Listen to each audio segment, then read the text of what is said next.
Salut à tous, donc c'est la deuxième vidéo de la programmation C. Et nous sommes bien sûr toujours avec les boucles, c'est une suite. Donc nous avons bien sûr découvert la boucle while, donc il est temps de voir un autre type de boucle.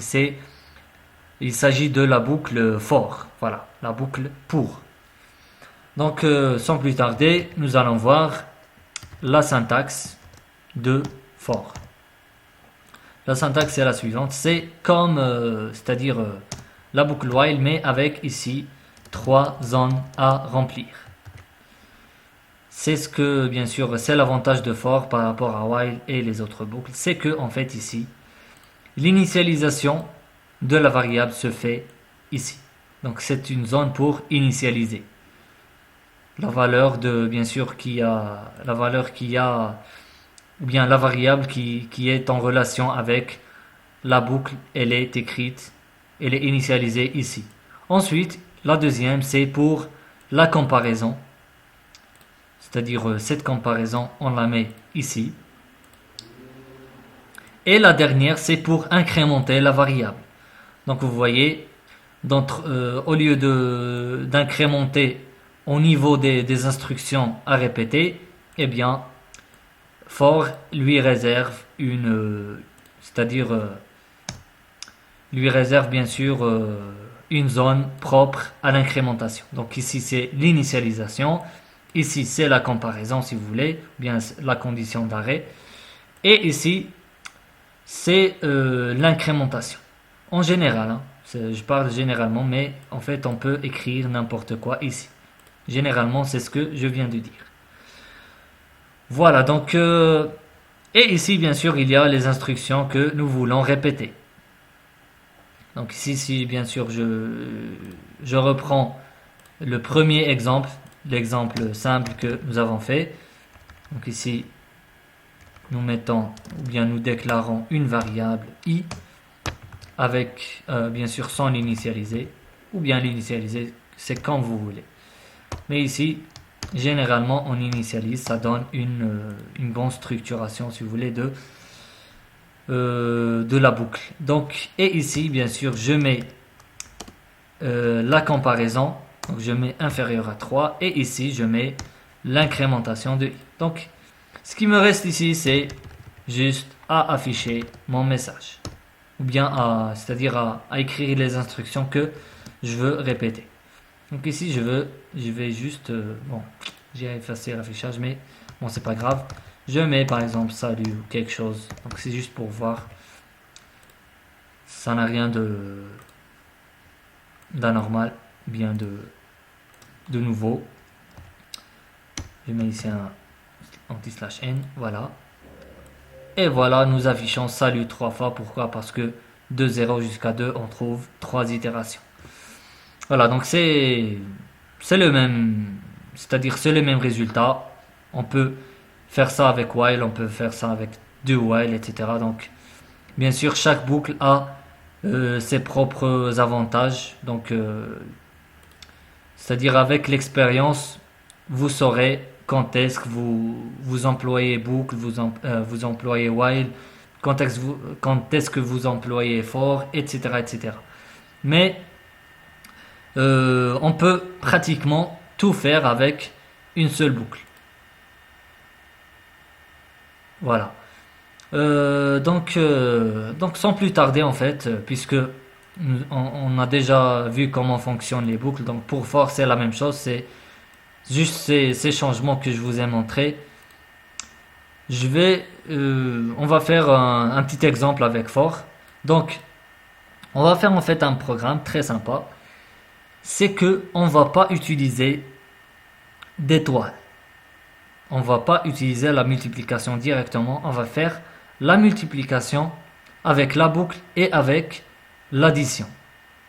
Donc c'est un programme qui calcule, c'est-à-dire la multiplication bien sûr de deux valeurs si vous voulez, mais sans utiliser étoile. C'est-à-dire je ne vais pas écrire par exemple 2 fois 3. Je dois calculer 2 fois 3 ou 2 fois quelque chose, n fois m, sans utiliser étoile. il y a moyen, bien sûr, de faire cela. Comment? Eh bien, 2 fois 3, ça veut dire quoi? Ça veut dire soit additionner 2 3 fois, c'est-à-dire 2 plus 2 plus 2, soit additionner 3 2 fois, c'est-à-dire 3 plus 3. Ça donne la même chose, bien sûr. Donc ça, c'est la multiplication.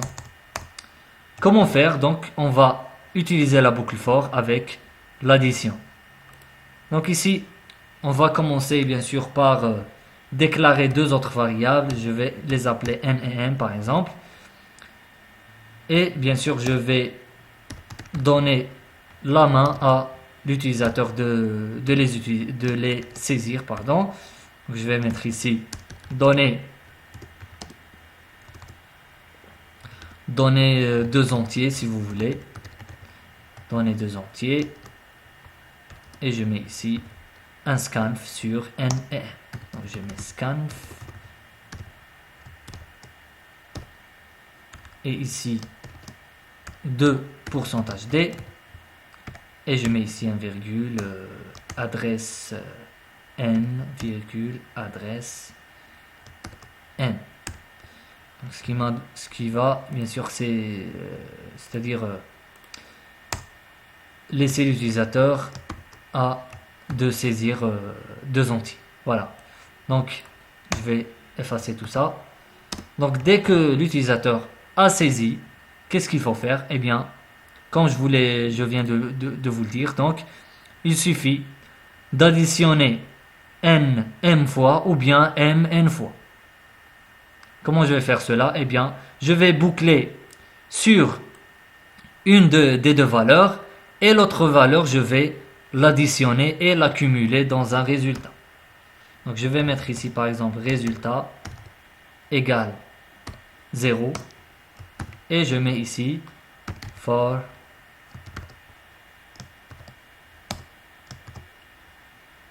i égale 0, i inférieur, où est-ce qu'il est l'inférieur? Voilà. Là, inférieur à m par exemple, i plus plus. Donc vous voyez combien il y a d'itérations ici? Il y a m itérations. m moins 0 plus 1, c'est en fait m moins 1, puisque le i va arriver jusqu'à m moins 1. Il ne va pas atteindre m dans cette boucle. Je parle de la boucle. Donc m-1 plus 1, ça fait m. Donc il va additionner n m fois. Donc il suffit ici d'accumuler le résultat, c'est-à-dire l'addition dans résultat. Je vais mettre ici égal. Bien sûr, je peux mettre résultat égal résultat plus n, mais bien sûr, si vous vous rappelez, je vous ai montré un raccourci pour ne pas avoir à écrire résultat deux fois. Donc je vais mettre résultat plus égal et je mets n.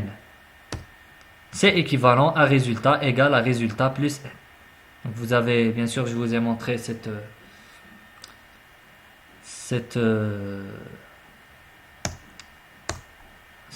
expression. Voilà, donc dès qu'il a bien sûr accumulé n m fois, on obtient le produit tout simplement. Donc ici je mets printf et là je mets un petit affichage pourcentage d fois pourcentage d égale pourcentage d. Voilà.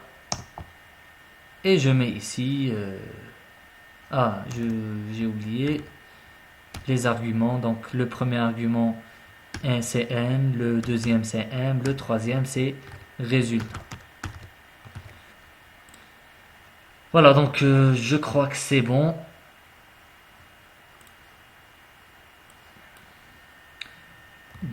Donc je mets 2 fois 3, ça fait combien? 2 fois 2, pourquoi 2 fois 2?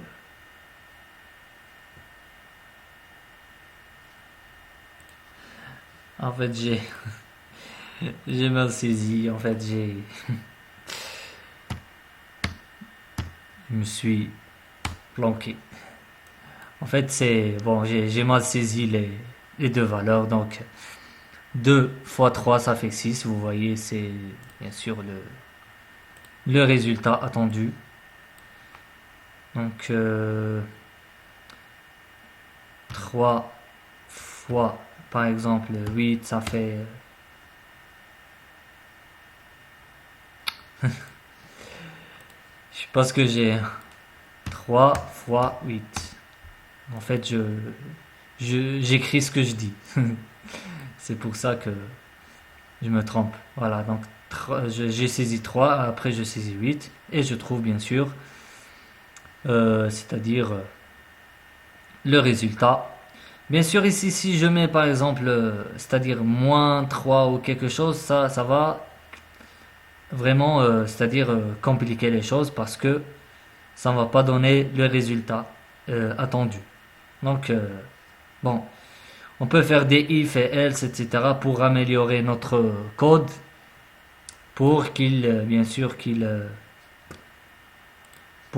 c'est-à-dire pour que ça marche pour les négatifs aussi. Mais bon, on va rester là parce que, bon, c'est bon, on a vu comment fonctionne c'est-à-dire la boucle for. Vous pouvez l'améliorer ou vous pouvez faire, bien sûr, des exemples pour vous entraîner, bien sûr. Donc, les exemples, bien sûr, ils sont nombreux. Voilà, donc c'était la boucle for. Et bien sûr, nous allons voir dans la prochaine vidéo la dernière, ou bien le dernier type de boucle, c'est le type de while. Voilà, donc si vous avez des questions, n'hésitez surtout pas. Donc cette vidéo s'achève là et salut.